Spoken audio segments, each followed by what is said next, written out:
It's almost inevitable that after an automobile accident, the at fault party is going to say they didn't do anything wrong or that they didn't cause the accident.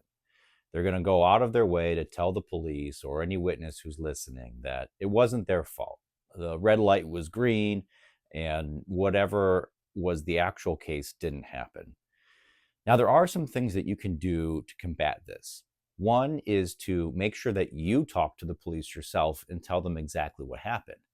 You don't need to embellish the facts. You don't need to, go over the top. You just need to let them know exactly what happened.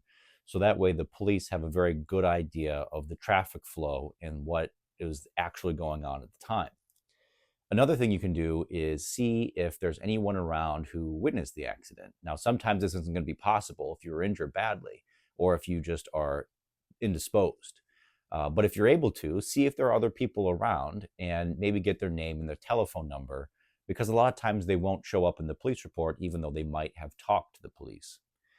Another thing you can do is potentially take video or maybe even take pictures of the vehicle to show where they were in relation to each other after the accident and the damage that was done.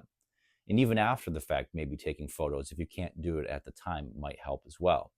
This could always help an investigator after the fact, maybe an accident reconstructionist or someone like that, to put the pieces together to show how the accident really happened. And another thing that you can do is make sure that when you are talking to the police or another investigator or whoever it is, that you give them all the pieces.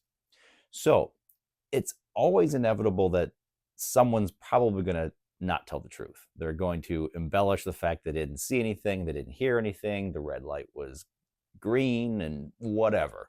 And this happens almost in every single case. And sometimes it doesn't matter because their lie is so outrageous that it won't, trick anybody. But if they do say that, you've got to make sure that you actually have some evidence to combat it. So if you can get these things, photographs, witness statements, and potentially, very eloquent or reasoned statements to the police officer to show up in the police report, you're going to be doing yourself a large service in diffusing the lies from the at fault party.